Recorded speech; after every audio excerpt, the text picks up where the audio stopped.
வணக்கம் திரு கலைச்செல்வன், என்ன நடந்துச்சு?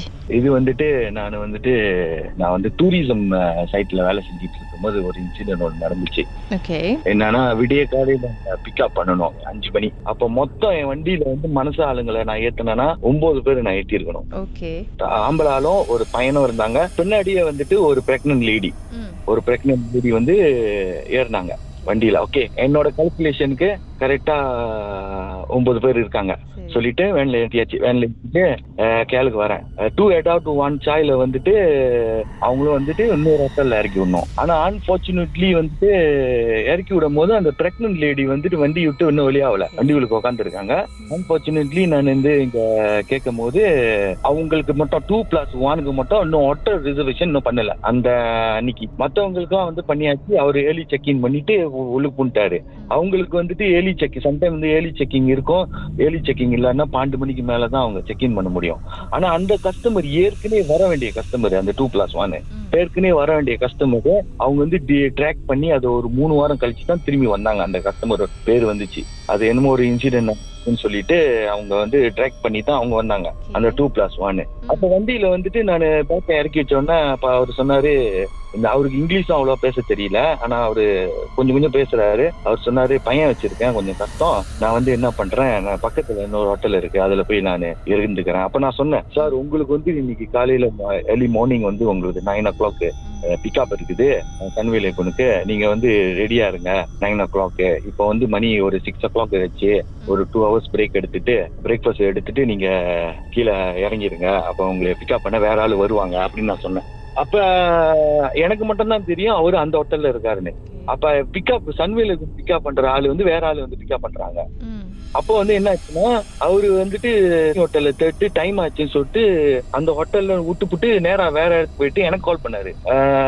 எங்க இறக்கி விட்டீங்க அவங்கள காணும், அந்த ஹோட்டல்ல இல்ல, நீங்க அவங்கள கூட்டிட்டு வர முடியுமா இறக்கி விடுறதுக்கு அப்படி சொன்னாரு. அப்போ நான் என்ன பண்ணேன், நான் இதுல என்ன நோட்டீஸ் பண்ணலன்னா, அவங்க அந்த பிரெக்னன்ட் லேடி ஒருத்தவங்க இருந்தாங்களா, அத நான் துப்புற மறந்துட்டேன். நானு அவங்கள நான் மறந்துட்டேன். அது இப்படின்னா அவரு அந்த ஹோட்டலுக்கு போனாரு, அவங்க இறங்குனாங்களா இல்லையான்னு எனக்கு அந்த நோட்டீஸ் பண்ண தெரியல. அவங்க இறங்கியிருப்பாங்க அப்படிதான் எனக்கு தோணுச்சு, அப்படிதான் இருந்துச்சு. அப்போ அவரு நான் போன் அடிச்சு அந்த ஹோட்டல்ல போயிட்டு போன் அடிச்சு, சார் உங்களோட 9 o'clock பிக்கப் பாருங்க, அவர் விட்டுட்டு உங்களை போயிட்டாரு, என்கிட்ட போன் அடிக்காம. இப்ப அவர் இந்த பக்கத்துல இருக்காரு, நான் போய் இறக்கி விட்டுறேன், நீங்க வாங்கன்னு நான் சொன்னேன். அப்ப அவர் வந்தாரு, அவரும் ஃப்ரீயா தான் வந்தாரு. அப்ப நான் மேடம் வழியான்னு கேட்டேன். மேடம் பெசாமி தான் இருந்தாரு, பேசல. என்னடா மேடம் கேக்குறது பெசாம தான் இருக்காரு அப்படின்னு சொல்லிட்டு நானும் அது என்ன பண்ணிட்டேன், சரி ஒரு சமயம் உடம்பு முடியாம இருப்பாங்க போல அப்படின்னு நினைச்சிட்டு வண்டியில ஏத்திக்கிட்டு அப்படியே போய்கிட்டே இருக்கும்போது அந்த ஹோட்டல்ல போய் இறக்கி விட போறேன். அது கேட்டேன், ஏன் சார் மேடம் வரல அப்படின்னு நான் கேட்டேன். ஏன்னா காசு கட்டிட்டாங்க 200 something ringgit அந்த சன்வேலுக்கு ஒண்ணு வேஸ்ட் ஆயிடக்கூடாதுன்னு சொல்லிட்டு கேக்குறேன் நானு, இந்த டிக்கெட் வேஸ்ட் ஆகிருமே. அப்போ வர 2 வாரம் 3 வாரம் கழிச்சு தான் அவங்களும் வந்தாங்க அப்படின்னு நான் கேக்குறேன் அவர்கிட்ட. அவருக்கு பதில் என்ன தெரியுமா சொன்னாரு, சார் அப்படி லைன்ல இருங்க, பாட்டுக்கு பிறகு பேசுவோம் சார். மர்மமான சம்பவத்தை நீங்களும் எங்களோடு பகிர்ந்துக்கணும்னு நினைச்சீங்கன்னா வாட்ஸ்அப் பண்ணுங்க 036-491-3333. உங்க பெயர் அதுக்கப்புறம் #MD அப்படின்னு டைப் பண்ண மறந்துடாதீங்க. மர்ம தேசத்தில் இடம்பெற்ற கதைகளை மீண்டும் கேட்கணும் அப்படின்னு நினைச்சீங்கன்னா ஷாக் என்ற ஆப்லயும் இருக்குங்க. SYOK லாங்குவேஜ் செட்டிங் தமிழ்னு செட் பண்ணுங்க. சர்ச் பட்டன்ல மர்ம தேசம்னு டைப் பண்ணுங்க. ஷாக் காஸ்ட் பக்கத்தில் மர்ம தேசத்தில் இடம்பெற்ற எல்லா கதையும் நீங்கள் கேட்கலாம்.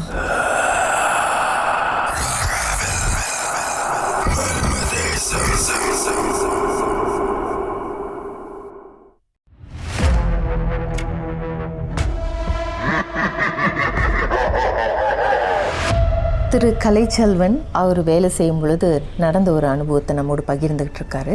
இவர் ஏர்போர்ட்ல இருந்து ஹோட்டலுக்கு பேசஞ்சர்ஸை ஏற்றிட்டு போய் விடும் பொழுது நடந்த ஒரு அனுபவம். 9 பேரை வேனில் ஏற்றிக்கிட்டு போகிறாரு. குறிப்பாக ஒரு கப்பல், கணவன், கர்ப்பமாக இருக்கக்கூடிய ஒரு மனைவி, ஒரு பையன்.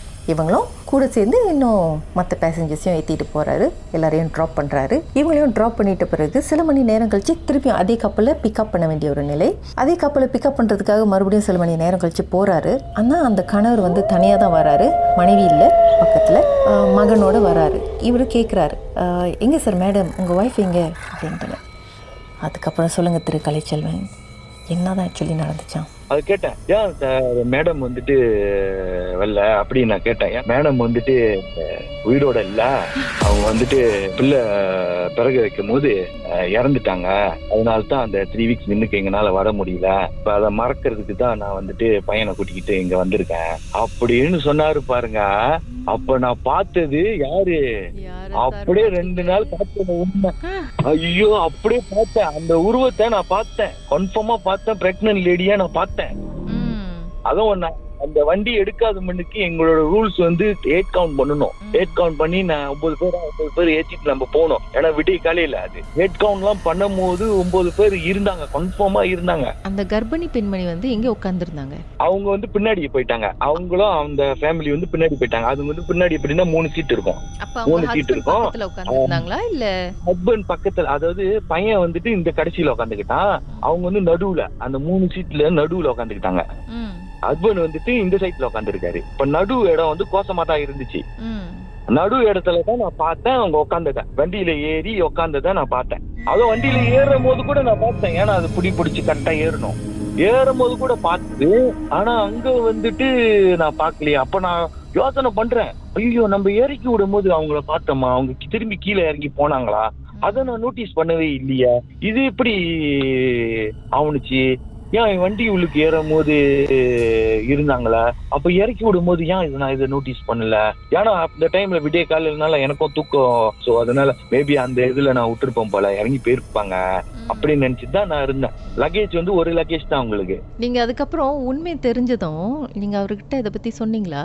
இல்ல, அவர்கிட்ட நான் சொல்லல. ஏன்னா அவர் சொல்லும் போது கண் கலங்கிட்டு தான் சொன்னாரு. அவர்கிட்ட நான் சொல்லல, இந்த மாதிரி நான் பார்த்தது இருந்து நான் சொல்லல, அவர் கண் கலங்கிட்டு தான் சொன்னாரு. என்கிட்ட போட்டோ காமிங்க அப்படின்னு ஏதாவது கேட்டீங்களா, டபுள் செக் பண்றதுக்கு, டபுள் கன்ஃபார்ம்? இல்ல, அந்த மாதிரிலாம் நான் கேட்கல. அவரு அவங்க இல்லன்னு சொன்னோட எனக்கு அப்படியே மனசுல வந்து அப்படியே ஐயோ உடஞ்சிருச்சு, அப்படியே மனசு உடஞ்சிருச்சு, அப்படியே ஐயோ அப்ப அதை பார்த்தது வந்து என்னவா இருக்குமோ அப்படின்னு சொல்லிட்டு ரொம்ப உடஞ்சிருச்சேன் மனசு. ஐயோ இந்த மாதிரி ஒரு லவ் ஸ்டோரி மாதிரி இல்ல, ஒரு அருமையான ஸ்டோரி, அவங்க ஃபேமிலியோட வந்திருக்காங்க, ஒரு ஆத்மா வந்து வந்திருக்குது கூட, இந்த மாதிரி சொன்னோட ரொம்ப ஹார்ட் ஃபீலிங் ஆயிடுச்சு எனக்கு. ஆனா 2 நாள் எனக்கு காய்ச்சல். ஏன்னா எங்களோட ஐட்டனரியில கூட 2+1 தான் எழுதி இருந்துச்சு. எல்லா டிரைவருக்கும் வந்து ஐட்டனரி இருக்கும்ல, எத்தனை பேர் ஏத்துறோம்னு கணக்கு இருக்கும்ல, எல்லா ஐட்டனரியிலயும் 2+1 தான் எழுதி இருந்துச்சு. என்னோட ஐட்டனரியும் 2+1 எல்லா ஐட்டனரியும் 2+1 தான் எழுதி இருந்துச்சு. ஆனா அவர் வந்தது அவர் ஹஸ்பண்டும் என் மகன் தான் வந்தாரு. மகனுக்கு இருந்தா ஒரு 9 வயசு 10 வயசு இருக்கும். அவங்க இறந்தது வந்து 2வது பிள்ளைய வந்து பிரசவிக்கும் போது இறந்துட்டாங்களா?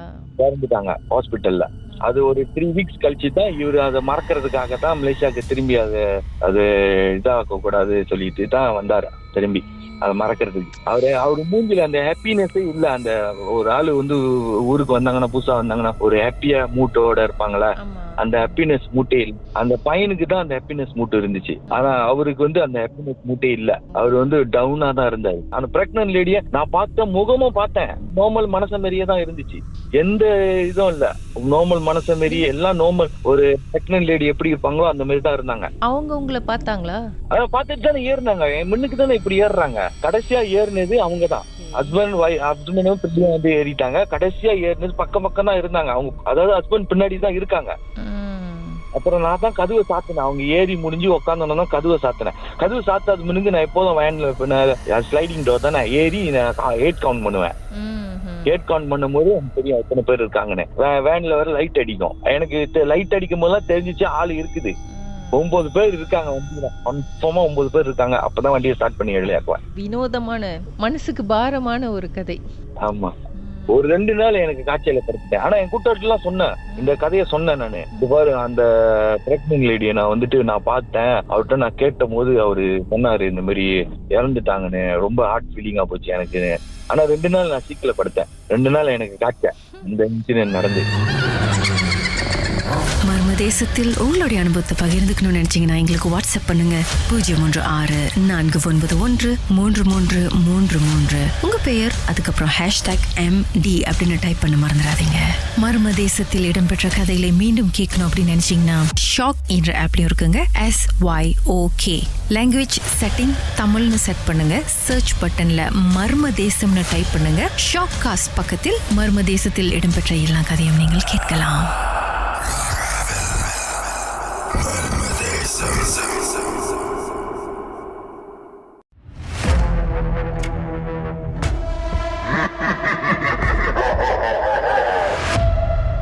வணக்கம் மிஸ் மாலா. பேயை நீங்க பார்த்து பயந்தீங்களா இல்ல பேய் உங்களை பார்த்து பயந்துச்சா? நாங்களும் பயந்தோம் தான். அதுவும் கண்டிப்பா பயந்துருக்கணும். அப்படி என்னதான் நடந்துச்சு? எனக்கு அப்ப எனக்கு ஒரு 10 வயசு இருக்கும். நாங்க முன்ன எஸ்டேட்ல இருந்தோம். பெரிய கேம் கார்டு அது. ஸ்கூல் லீவ்ல எங்க அத்தை கூட மரம் வெட்ட போவோம் படிச்சுக்கிட்டே. அப்ப போறப்ப 17 மலைன்னு ஒண்ணு, அதுதான் கேம் கார்டு, அந்த இடத்தோட கேம் கார்டு அது. அங்க போறப்போ ஒரு பெரிய மேட்டுக்கிட்ட நாங்க மோட்டர்ல தான் போவோம். அந்த தோம்பெல்லாம் கட்டிக்கிட்டு மோட்டர்ல போவோம்ல. அப்ப அந்த உருவம் ஒரு நெருப்பு மாதிரி சொல்லலாம். அப்படியே வெளிச்சம், அப்படியே நெருப்பு எரிஞ்சா எப்படி இருக்கும், ஆரஞ்சு கலர், அந்த மாதிரி ஒரு நெருப்பான ஒரு உருவம். அது என்னன்னா ரோட்ல எங்களுக்கு சோத்துக்கை பக்கத்து நின்னுச்சு. அது எங்க அத்தை அம்மா நீ கண்ணை மூடிக்கோமே, கண்ணை திறக்காத, அத்தைய கெட்டியமா புடிச்சுக்கோ அப்படின்ட்டு. நானும் யா அப்படின்ட்டு, அப்ப சின்ன பிள்ளைல நம்மளுக்கு ஒண்ணு தெரியாது என்னதுன்ட்டு. ஓ என்னமோ போல அப்படின்ட்டு புடிச்சுக்கிட்டோம். ஒரு மாட்டு நின்னுகிட்டு இருந்தது. திடீர்னு பின்னாடி வந்துருச்சு. பின்னாடி கேரியர் மாதிரி ஒண்ணு இருக்கும்ல, அத புட்டிச்சுக்கிட்டு அந்த இரும்ப புட்டிச்சு விட்டு இழுக்குது. அது பாசா கீழே அல்லூரு இந்த மாதிரி. அது புட்டிச்சு இழுக்குது எங்களை. எங்க அத்தையும் புட்டிச்சு மூக்குறாங்க. அங்கேயே தான் ஆனா நிக்கிறோம் நாங்க. அந்த அனல் அடிக்குது. அந்த உருவம் ஒரே கையில தான் நல்ல பெருசா இருக்கு, பெரிய உருவமா இருக்கு. புட்டிச்சு இழுக்குது எங்களை. இழுத்து நான் திரும்பி பார்த்தேன். எப்ப பார்த்தேன்னா ஐயா அத்தை இந்த மாதிரி சொல்றாங்க, யாரா இருக்கும். எனக்கு ரொம்ப பயம் எடுத்து திரும்பி பார்த்தேன். அம்மா அத்தை சொல்றாங்க நீ திரும்பாத, நீ என்னைய புடிச்சுக்கோ, நீ புடிச்சுக்கோ, கெட்டியமா புடிச்சுக்கோ, திரும்பிடாத அப்படின்ட்டு. அப்புறம் உளி இருக்குல்ல, மரம் உளி, அதை எடுத்து எங்க அத்தை என்ன பண்ணிட்டாங்க, எடுத்து ஒரே அடி அந்த பின்னாடியில இருந்து அடிச்சுட்டாங்க. அது கையில தான் பட்டுச்சு. அந்த கையில பட்டதுல அதோட நெகம், நீங்க நம்பினாலும் சரி நம்பாட்டியும் சரி, ஆனா அதோட அந்த உருவத்தோட நெகம் அந்த நம்மளோட கை விரல் விரல் நெகம் இருக்குல்ல, அது எங்க அத்தை கைக்கு வந்துருச்சு. அந்த கைக்கு அப்ப அதோட அந்த உருவம் விட்டுட்டு ஓடிடுச்சு தெரியுங்களா. விட்டுட்டு ஓடி அப்புறம் அதோட நாங்க மரம் கட்டுக்கோம். இது விடிய காலைல 1 மணி. நாங்க அப்பெல்லாம் வெஸ்டேட் தான் தெரியாதுங்களா. 1 மணி இந்த மரம் வெட்ட போயிருவோம். அப்ப அந்த விரல் அந்த நெகம் அம்மா கைக்கு, அத்தை கைக்கு அவங்களுக்கு கிடைச்சிருச்சு. கிடைச்சோடனே அது போயிடுச்சு. அதோட நாங்க எங்களை மேடு ஏறிட்டோம். மேடு ஏறி நேரா மரத்துக்கிட்ட போட்டு, எப்போதும் வெட்டு மரத்துக்கிட்ட போட்டுட்டு தோம்பெல்லாம் கழட்டி போட்டுட்டு அத்தை மரம் வெட்ட ஆரம்பிச்சுட்டாங்க. வெத்தலை பாக்கலாம் போட்டுட்டு இது பண்ணிட்டு, நீ பயப்படாத, கூடிய வா, நீ எங்கேயும் போத, கூடிய வா, நான் வச்சலாம் அப்படியே வெத்தலை பக்கம் இருந்துட்டு. அவங்களோட இது அப்படியே திப்புனா அந்த மாதிரி ஜாமெல்லாம் இருக்காது அப்படின்ட்டு அவங்களோட எண்ணம் இல்ல அது. அப்ப சரின்ட்டு மரம் வெட்டிக்கிட்டே போனோன்னு அதே உருவம் நிக்குது. நான் மங்கு தொடச்சிக்கிட்டு எங்க அத்தைக்கு 3 மரம் தள்ளியில நான் மங்கு தொடச்சிக்கிட்டு போய்கிட்டு இருக்கேன். அத்தை கிட்ட நிக்குது. அத்தை அந்த உருவம் நம்ம பார்த்தோம்னா அதே உருவம் தான். புடிச்சுக்கிட்டேன். எங்க அத்தையை ஓடி எங்க அத்தை கிட்ட புடிச்சுக்கிட்டேன். அது கேக்குது, எனக்கு நகம் கூடுன்னு அழுவுது. அந்த தமிழ்ல தான் எனக்கு கூட்டுவீங்க அந்த நகத்தை. அந்த பயமா இருக்கு எனக்கு. என்னதான் அந்த நகம் தான் கேக்குது எங்க அத்தை கிட்ட, எனக்கு நகத்தை கொடுங்க.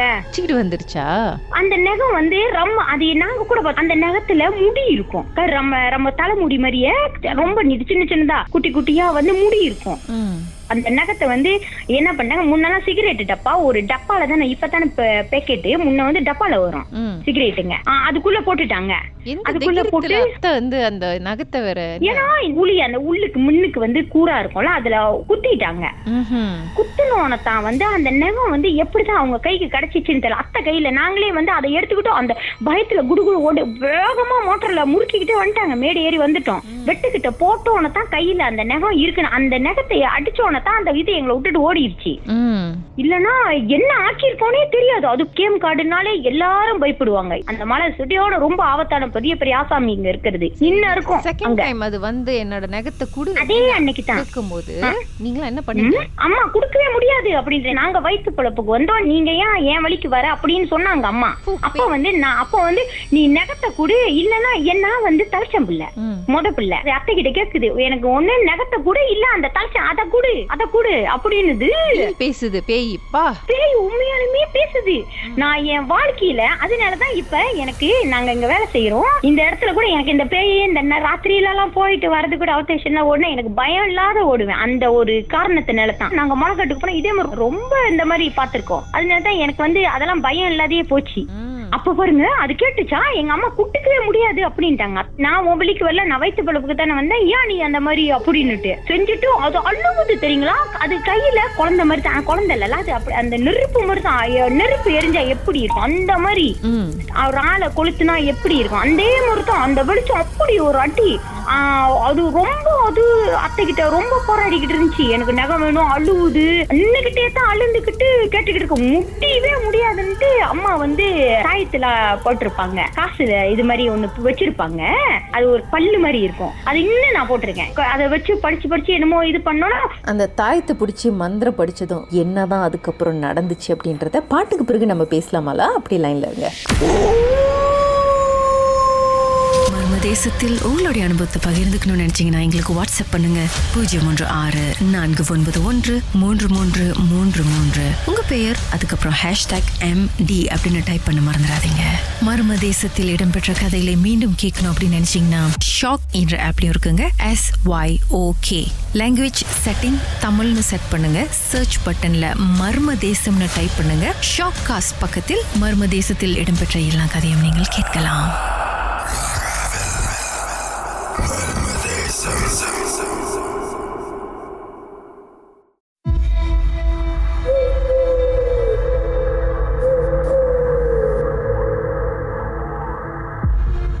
மாலா 10 வயசுல அவங்களுக்கு நடந்த ஒரு சம்பவத்தை நம்மோடு பகிர்ந்துட்டு இருக்காங்க. அவங்க ஸ்கூல் ஹாலிடேல அவங்க அத்தைக்கூட மரம் வெட்டுறதுக்காக போயிருக்காங்க. அந்த நேரத்துல பைக்ல போகும்பொழுது ஒரு அப்படி நெருப்பு மாதிரி ஒரு உருவத்தை பார்த்துருக்காங்க. ஆரஞ்சு கலர்ல அப்படி பயங்கரமான வெளிச்சம். அந்த உருவத்தை பார்த்ததும் அத்தை சொல்லியிருக்காங்க, நீ நல்லா கெட்டியா என்ன பிடிச்சிக்கோ, பின்னாடி திரும்பி பார்க்காத, எங்கேயும் பார்க்காத, கண்ணை மூடிக்கோன்னு. அதுக்கப்புறம் ஒரு கட்டத்துல வந்து யாரோ ரொம்ப கடுமையா அந்த பைக்கை பின்னாடியிலேருந்து இழுக்கிற மாதிரி இருந்திருக்கு. இவங்களால முன்னாடி போக முடியல. ஸோ அந்த உருவம் வந்து பைக் பின்னாடி வந்து பிடிச்சிக்கிட்டதாக சொன்னாங்க. அதுக்கப்புறம் இவங்க கஷ்டப்பட்டு பைக்கை முறுக்கி பார்த்துருக்காங்க, முடியல.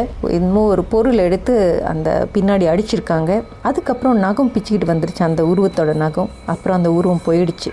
இவங்களும் அடிச்சு பிடிச்சி வேறு இடத்துக்கு போய் சேர்ந்துட்டாங்க. அப்புறம் மரம் வெட்டுறதுக்காக நடந்து போயிட்டு இருக்கும்பொழுது திருப்பியும் அதே உருவத்தை வந்து பார்த்துருக்காங்க. என் நகத்தை திருப்பியும் கூடு அப்படின்னு அழுதுருக்கு. கையில் ஏதோ ஒரு குழந்தை இருக்கிற மாதிரி இருக்கு. பட் ஸ்டில் அதே நெருப்பு மாதிரி உள்ள உருவம் தான் அது. அப்புறம் இவங்க கிட்ட இருக்கிற தாயத்தை பிடிச்சி ஏதோ மந்திரம் சொல்லியிருக்காங்க. அதுக்கப்புறம் சொல்லுங்க மாலா, என்ன நடந்துச்சு? அதுக்கு அதோட இதாயிருச்சு.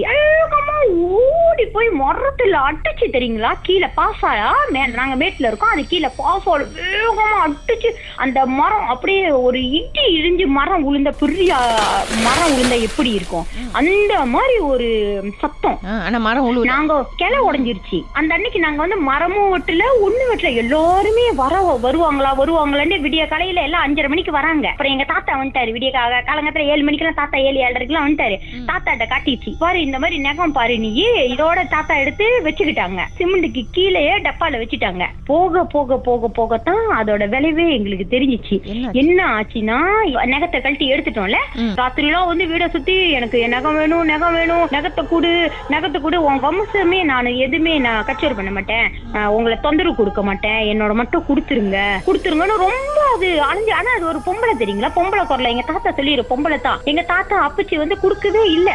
அதோட நாங்க இந்த எஸ்டேட்ல இருந்து அதே எஸ்டேட் தான் மேல வந்துட்டோம், வீடு கட்டி கொடுத்துட்டாங்க. நாங்க வந்தோடனே அந்த நகம் வந்து அந்த வீட்டுல எங்க தாத்தா வச்சாருல, அதோடய அந்த சிமெண்ட் கீழே வச்சது அதோடய போச்சு. யாருக்குமே எந்த ஒரு எண்ணம் எதுவுமே இல்லாத போச்சு. நாங்க சின்ன பிள்ளை, எங்க அத்தையும் யோசிக்கல, ஒண்ணு இது ஏதோ சாதாரண ஒரு பொருள் தானே அப்படின்ட்டு விட்டுட்டோம்.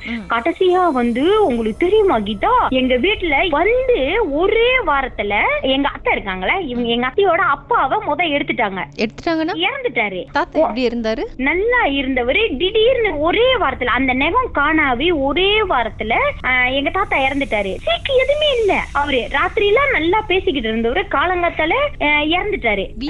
இறக்குறப்ப எதுவுமே நடக்கல. ஏன்னா நல்லா அந்த காலத்துலதான் நல்ல சாப்பாடு நல்ல இதாச்சு. என்ன வீட்டு சாப்பாடு சொந்தமா வளைச்சு சாப்பாடு, எந்த ஒரு சீக்கு சரங்கு இல்ல அவருக்கு. இருந்திருந்தாப்புல இறக்குறதுக்கு முன்னிக்கே வந்து எங்க அத்தை இருக்காங்களே அவங்கள்ட்ட, நீ அந்த நெகத்தை குடுக்கலன்னா நம்ம வம்சமே அழிஞ்சிரும், ஆண் வம்சம் அப்படியே அழிச்சிரும், நீ குடுத்துருன்னு சொல்லியிருக்காங்க. இவங்க வந்து அதை யதார்த்தமா எடுத்துக்கிட்டாங்க. ஒண்ணு இல்ல, ஏதோ சீக்கில தான் இறந்துட்டாங்க அப்படின்னுட்டு. அதே மாதிரியே கிட்டா எங்களோட தாத்தா அதே இது வருஷம் எங்க தாத்தா முடிஞ்சு எங்க அப்பா முடிஞ்சு எங்க 2 சித்தப்பா 4 பேர்த்தையும் வருஷம் வர்றதுக்கு முன்னிக்கே அதே டேட் 23ஆம் தேதி 12ஆம் மாசம் எங்க தாத்தா இறந்தாரு. அப்புறம் அதே மக்காத வருஷம் 23ஆம் தேதி 12ஆம் மாசம் எங்க அப்பா இறந்தாரு. அப்படியே தான் வருஷம் கும்பிடுறதுக்கு முன்னிக்கே ஒண்ணு ஆண் வாரிசு 4 பேர்த்தையும் எடுத்துருச்சு. கடைசியா தான் எங்க எஸ்டேட்லாம் வந்து திருவிழாலாம் 1 மாசம் செய்வாங்க. அந்த இதெல்லாம் இது பண்ணி அப்பதான் வந்து எங்க எஸ்டேட்ல முனியாண்டி சாமியாடி வந்து அத்தை கிட்ட சொல்லி தான் வந்து எங்களுக்கு தெரியும், இதே மாதிரியே விட்டீங்கன்னா நீங்க வந்து இதே மாதிரியே ஆண் வாரிசு எடுத்துக்கிட்டே போயிரும், உங்க இருக்க மிச்ச மீதி இருக்கிறவங்களாவது உயிரை காப்பாத்திக்கோ அப்படின்ட்டு. அப்போதான் எங்களுக்கே விஷயம் தெரியுது, இந்த மாதிரி இதுல இவ்வளவு ஒரு பிரச்சனை இருக்கா அப்படின்னுட்டு. அதோட போய் அம்மா போய் பார்த்து எல்லாம் இது பண்ணி செய்யற முறையெல்லாம் செஞ்சு அதெல்லாம் என்னென்னமோ செஞ்சு இது பண்ணிட்டாங்க அம்மா. எத்தனை வருஷம் அந்த மாதிரி நகத்தை வந்து திருப்பி கொடுத்தாங்க? நகம் கிடைக்கவே இல்லை. நாங்க அந்த பழைய வீட்டுல இருந்து வந்தோம்ல, புது வீட்டுக்கு பழைய வீட்டுக்கு போய் கொடுக்கவே இல்லை. அதுக்கு அதனாலதான் அந்த 4 வாரிசையும் இந்த மாதிரி எடுத்துருச்சு. எப்படிதான் செட்டில் பண்ணாங்க? நெகத்துக்கு பதிலு தான் வேற என்னென்னமோ சாங்கியெல்லாம் செஞ்சாங்க. குறிப்பிட்டு ஏன் அந்த நெகத்துக்காக இவ்வளோ ஒரு பெரிய போராட்டமா இருக்கும்? ஆனா எங்களுக்கு தெரிஞ்ச இருக்கும் வந்து அது வந்து பெரிய ஆசாமியோட நெகம் அப்படின்னுட்டு அங்கதான் வந்து ரொம்ப அந்த மாதிரி இது நடமாட்டம் இருக்கு, அதுல இருந்த பொருள் தான் இது, பெரிய இது அம்மாவோட தான் அப்படின்னுட்டு. சரி, நீங்க இப்ப நிறைய இடத்துல போய் பாத்துருப்பீங்களா பூஜை எல்லாம் செய்யும் பொழுது? இல்ல, ஒரே இடம் தான் போடாங்க அம்மா. சரி, சொன்னாங்களா அந்த நெருப்பு மாதிரி இருந்த உருவம் வந்து என்னது, அது எங்கேருந்து வந்தது, எந்த ஆத்மா? அது வந்து கேம் காட்டுல நடமாட்டத்துல இருந்த ஒரு பொருள் தான் அப்படின்னு தான் சொன்னாங்க தமிழ்கிட்ட. ஏன்னா அவங்களுக்கு தெரியுமா கிட்டா, அங்க போறவங்க ஒண்ணு திசைய மாத்தி விட்டுரும் அந்த இடத்துக்கு. அப்புறம் வந்து எங்க எஸ்டேட்ல ரொம்ப அந்த மாதிரி நடந்திருக்கு. சொந்தமா வந்து தூக்கு மாட்டி இறந்து இருக்கிறது அந்த இடத்துல ரொம்ப அந்த மாதிரி நடந்திருக்கு. அப்புறம் டி டிவிஷன்னாலே எல்லாத்துக்கும் தெரிஞ்ச இடம் அது. இப்ப இருக்கும் அது ஒரு சரியான ஒரு பயங்கரமான இடம். மர்மமான சம்பவத்தை நீங்களும் எங்களோடு பகிர்ந்துக்கணும்னு நினைச்சீங்கன்னா வாட்ஸ்அப் பண்ணுங்க 0364313333. உங்க பெயர் அதுக்கப்புறம் #MD அப்படின்னு டைப் பண்ண மறந்துடாதீங்க. மர்ம தேசத்தில் இடம்பெற்ற கதைகளை மீண்டும் கேட்கணும் அப்படின்னு நினைச்சீங்கன்னா ஷாக் என்ற ஆப்லயும் இருக்குங்க. SYOK லாங்குவேஜ் செட்டிங் தமிழ்னு செட் பண்ணுங்க. சர்ச் பட்டன்ல மர்ம தேசம்னு டைப் பண்ணுங்க. ஷாக் காஸ்ட் பக்கத்தில் மர்ம தேசத்தில் இடம்பெற்ற எல்லா கதையும் நீங்கள் கேட்கலாம்.